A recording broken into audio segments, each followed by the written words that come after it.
Em nome de Allah, o Clemente, o Misericordioso. A peregrinação menor consiste em adorar a Allah na consagração ritualística, circulando ao redor da Kaaba 7 vezes, percorrer a distância entre Safa e Marwa 7 vezes e raspar o cabelo da cabeça. Essa peregrinação menor, em outras palavras ou em outra palavra, pode-se dizer Umrah. São rituais parecidos como aqui foram citados. Vai dar voltas ao Kaaba 7 vezes, vai percorrer também entre as colinas de Safa e Al-Marwa e vai raspar o cabelo no final desses rituais. Para os homens, no caso, é que são recomendáveis raspar o cabelo ou pode cortar curto. Mas o profeta Muhammad, que a paz e bênção estejam sobre ele, enfatizou mais o raspar o cabelo para os homens. E para as mulheres não precisa nem raspar nem cortar, apenas tiram a pontinha do cabelo um pouco. Então é assim as mulheres, e fazem isso, no caso as mulheres, de forma discreta. Não pode, por exemplo, deixar a cabeça descoberta para fazer esse ato. Então entre eles ficam num cantinho, tira só as pontinhas, sem tirar, por exemplo, todo o lenço ou algo similar. Então, essa é chamada de peregrinação menor ou al-Umrah. É uma visita que a pessoa ou o muçulmano faz em Meca, na mesquita sagrada, mas os rituais já se parecem ao Hajj, a própria peregrinação. Então, a peregrinação menor é obrigatória uma vez na vida para quem tem a capacidade também física e econômica para fazê-lo. E é recomendável repeti-la. No caso do Hajj, a peregrinação que a gente acabou de falar, a obrigação é uma vez na vida. Fez uma vez na vida, já está bom. Ou seja, só vai fazer se quiser repetir 2 ou 3 vezes, mas uma vez já está bom, já cumpriu. Ao passo que essa peregrinação menor, a pessoa pode repetir quantas vezes ela quiser. E também, uma das coisas que alguns sábios recomendam é, se a pessoa reúne condições para fazer essa peregrinação menor, que é a Umrah, então ainda não fez o Hajj, é melhor então esperar ou reservar ou aumentar o que essa pessoa, esse muçulmano tem, e começar com o Hajj, depois fazer o Umrah. Isso é uma recomendação dos sábios. Não que isso, ao começar com o Umrah, depois o Hajj, vai invalidar alguma coisa. Não invalida, mas dar prioridade àquilo que é obrigatório, aquilo que é mais importante para o muçulmano, pelo menos uma vez na vida. Então, reúne condições para fazer peregrinação menor, que é Umrah. Ainda não fez Hajj, dá a oportunidade, pelo menos, ou talvez o Hajj, depois a Umrah, mas se fazer não tem nenhum problema. O período dessa peregrinação menor, que é a Umrah, pode se realizar durante todo o ano. Esse já não tem um tempo específico.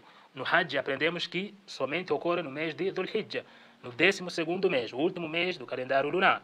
Ao passo que a Umrah, essa peregrinação menor, ela pode ocorrer qualquer momento, ainda que seja preferível no Ramadã. Então, no Ramadã é preferível porque o profeta Muhammad, que a paz e bênção estejam sobre ele, recomendou. No hadith, o profeta Muhammad, diz: realizar a peregrinação menor, no caso al-Umrah, no Ramadã, equivale à recompensa da peregrinação maior. Qual é a peregrinação maior? O Hajj.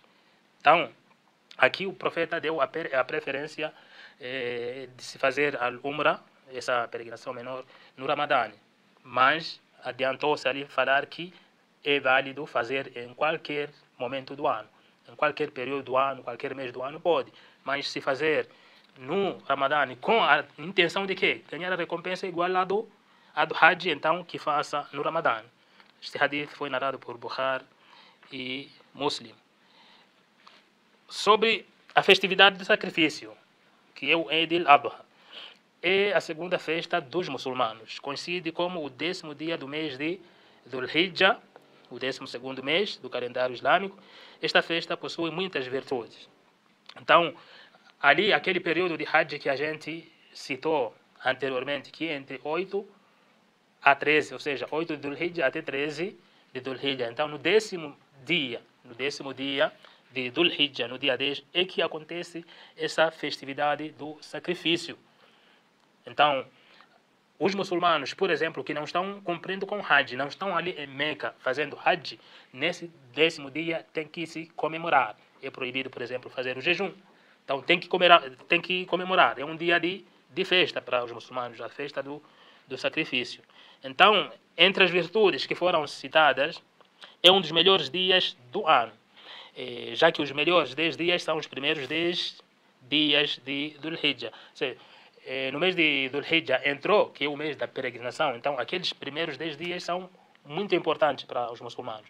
Ou seja, ganha-se muita recompensa para quem se submete fazendo as boas ações. Se é jejum, se é caridade, qualquer boa ação nesses primeiros 10 dias do Hijjah são importantes. Então o 10º dia, aqui coloca sendo o mais também importante. O hadith do profeta Muhammad, que a paz e bênção esteja sobre ele, diz: não há melhores dias, nem mais amados por Allah, para fazer o bem como estes 10. Esses 10 de quê? De Dhul Hijjah.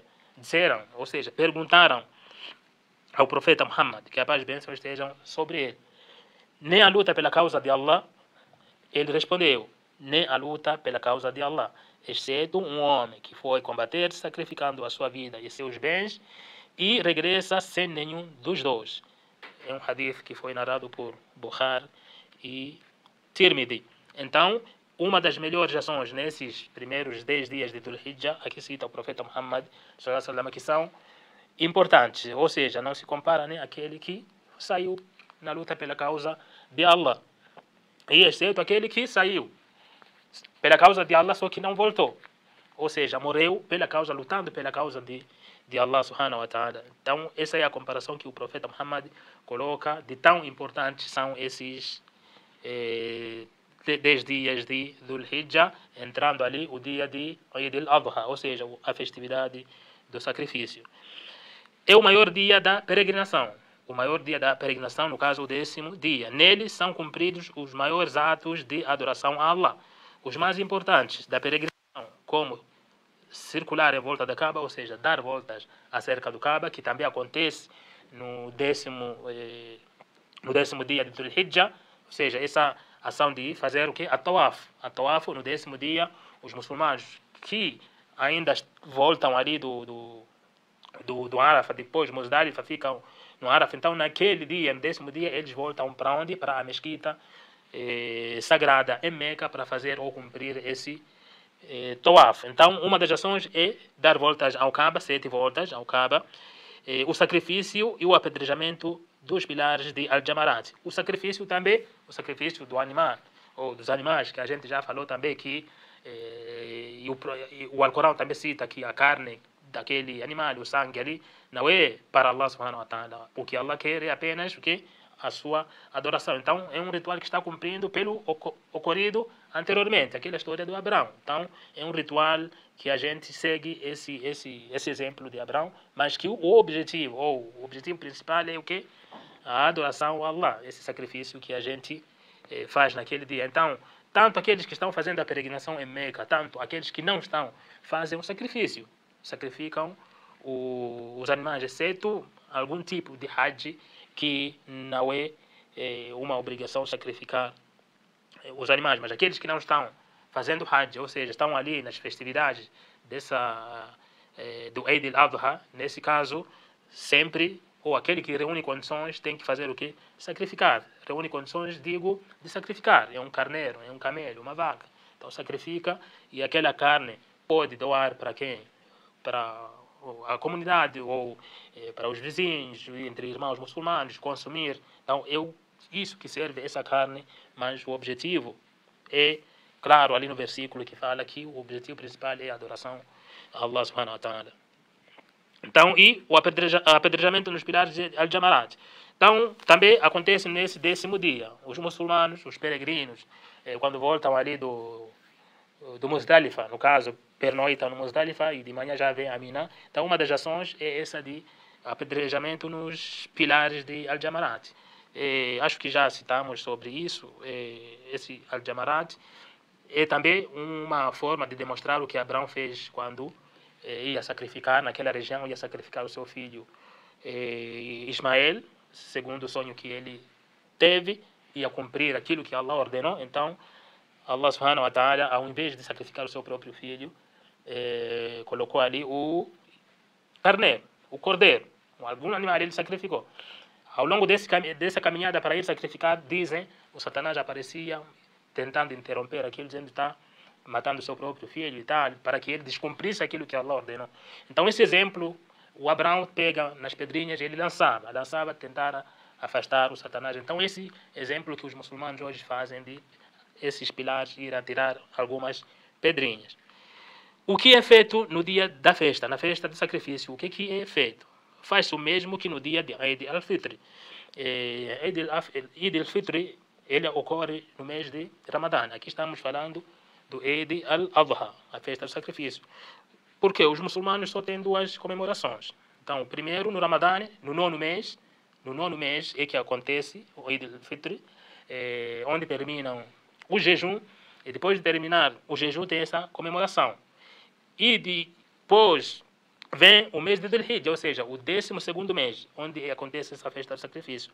Então, faz-se o mesmo, é o que diz aqui, faz-se o mesmo que no dia de Eid al-Fitr, com exceção da caridade de al-Fitr. Então, no Ramadã, no final do Ramadã, aquela comemoração, quando termina o jejum, tem um tipo de caridade, o que não tem no Eid al-Adha, ou seja, nessa festividade de sacrifício não tem o Zakat al-Fitr, uma caridade que é doado ali no final do Ramadã, que é exclusiva na festividade do fim do Ramadã, como foi citado aqui. A festa do sacrifício se caracteriza pela adoração a Allah mediante o sacrifício de um animal, cordeiro, camelo, vaca, etc. Isso pode ser sacrificado, aquele que reúne condições. Se não tem condições, não vai comemorar, vai comemorar. Então, reúne condições, sacrifica e consome essa carne entre família, irmãos, a comunidade vai distribuir entre a comunidade e assim sucessivamente. O animal a ser sacrificado pode ser um camelídeo, bovino ou caprino. Sacrifica-se em adoração a Allah e o período válido para o sacrifício é desde depois da oração do Eid até o pôr do sol do dia 13 de Dhul-Hijjah. No entanto, tem um limite. A partir daquele 10º dia, que começam já esse ritual de sacrificar o animal. Então, é o 10º dia e vai até o dia 13 de Dhul-Hijjah.